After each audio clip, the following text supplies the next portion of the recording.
مصطفی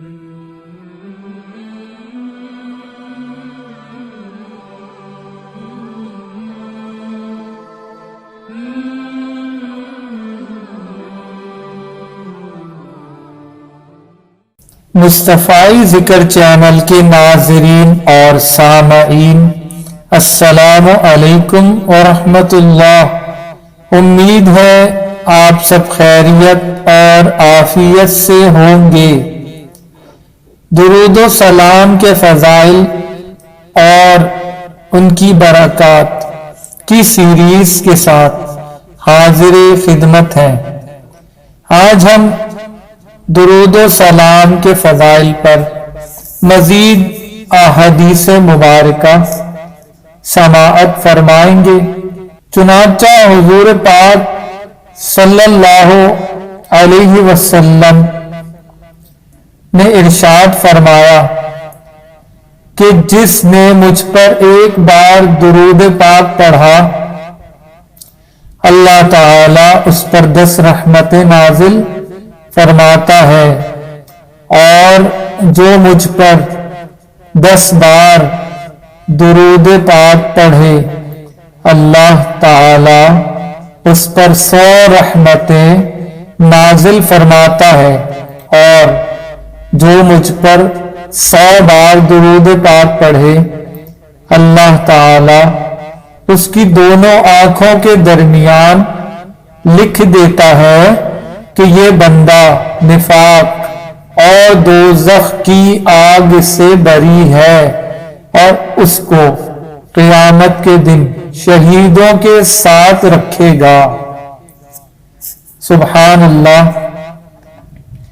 حضرت عبد الرحمن بن عوف رضی اللہ تعالیٰ عنہ سے مروی ہے کہ ہم صحابہ کرام دن رات رسول پاک صلی اللہ علیہ وسلم کے ساتھ رہتے تھے، اور حضور صلی اللہ علیہ وسلم سے جدا نہیں ہوتے تھے، تاکہ سید عالم صلی اللہ علیہ وآلہ وسلم کی ضروریات میں خدمت کی جائے۔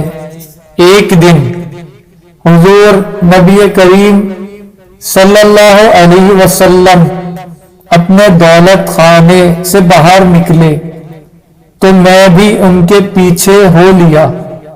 حضور پاک علیہ السلام ایک باغ میں تشریف لے گئے، وہاں حضور اکرم صلی اللہ علیہ وسلم نے نماز پڑھی اور سر سجدے میں رکھا، اور سجدہ اتنا لمبا کیا کہ میں رونے لگ گیا، اور خیال کیا کہ اللہ تعالی جل جلالہ نے آپ کی روح مبارکہ قبض کر لی ہے۔ پھر سرکار دو عالم صلی اللہ علیہ وسلم نے سر مبارک اٹھایا اور مجھے بلا کر فرمایا، تجھے کیا ہوا ہے؟ میں نے عرض کی، یا رسول اللہ علیہ السلام، آپ نے اتنا لمبا سجدہ کیا کہ میں نے خیال کیا کہ اللہ تعالی عز و جل نے اپنے رسول کریم صلی اللہ علیہ وسلم کی روح مبارکہ کو قبض فرما لیا، اب میں حضور علیہ السلام کو کبھی نہیں دیکھ سکوں گا۔ تو رسول اکرم صلی اللہ علیہ وسلم نے فرمایا، مجھ پر میرے رب کریم نے انعام کیا تو میں نے سجدہ شکر ادا کیا ہے۔ انعام یہ ہے کہ میری امت میں جو کوئی مجھ پر ایک بار درود پاک پڑھے گا، اللہ تعالیٰ اس کے لیے 10 نیکیاں لکھ دے گا اور اس کے 10 گناہ مٹا دے گا۔ سبحان اللہ۔ نبی اکرم شفیع معظم صلی اللہ علیہ وسلم باہر فضا کی طرف تشریف لے گئے اور کوئی پیچھے جانے والا نہیں تھا۔ حضرت عمر رضی اللہ تعالیٰ عنہ دیکھ کر گھبرائے اور لوٹا لے کر پیچھے ہو لیے تو دیکھا کہ حضور اکرم صلی اللہ علیہ وسلم ایک بالا خانہ میں